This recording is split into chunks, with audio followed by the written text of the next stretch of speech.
Hello and welcome to another episode of Investment Academy. Till now we have learned a lot about stock investments, and through the videos you have heard me saying about diversifying your portfolio. In this video, I will be solely focusing on creating and managing your portfolio.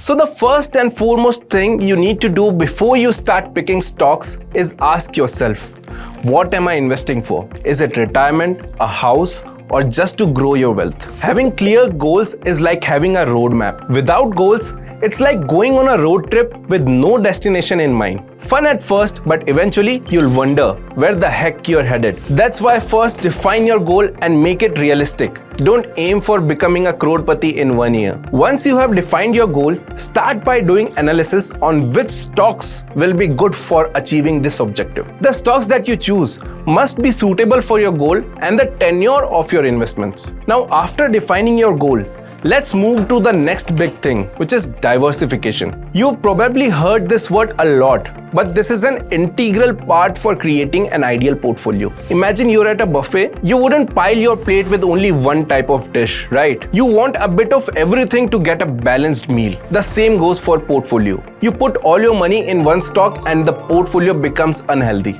Spread your investments across different industries like tech, healthcare, finance, and maybe if it suits your investment objective and risk appetite, invest across companies with different sizes, that is large, mid and small caps. This way, if one sector doesn't do well, others might balance it out. Next up is risk management. Now I know managing risk might sound boring, but trust me, it's crucial. Every stock comes with a level of risk, and as investors, we need to be prepared for that. This is where something called asset allocation comes into play. A general rule of thumb is that younger you are, the more you can invest in high risk, high reward stocks. As you get closer to your goal, say retirement, you might want to shift more into safer, more stable investments like bonds.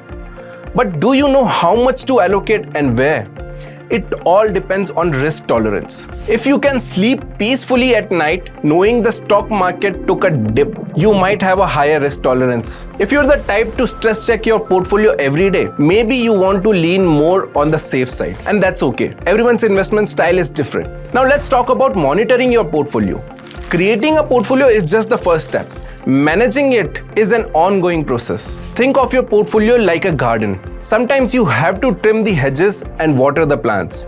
If one stock is doing too well or too poorly, you might need to cut back or add more of something else. I once had a stock that was doing so well, I let it grow too much and boom, the market turned and suddenly it was like the plant who took over the whole garden. Stocks go up and down. Some might outperform, while others might start lagging. You need to regularly check your investments. Quarterly, biannually, whatever works for you. But don't panic sell. You're in it for the long haul, remember? Lastly, don't be afraid to rebalance your portfolio. If one sector or stock starts doing really well, it might make up a large portion of your portfolio. In that case, you'll want to sell some and reinvest in other areas to maintain that balance. This keeps your portfolio healthy and in line with your goals. So to sum it all up, creating and managing your portfolio isn't a one-time task. It's a continuous journey. Start by defining your goals, diversify across different sectors, manage your risk through smart asset allocation,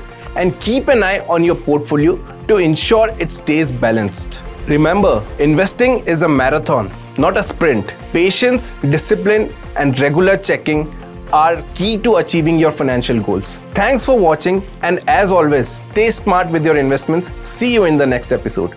Investments in securities market are subject to market risk. Read all the related documents carefully before investing.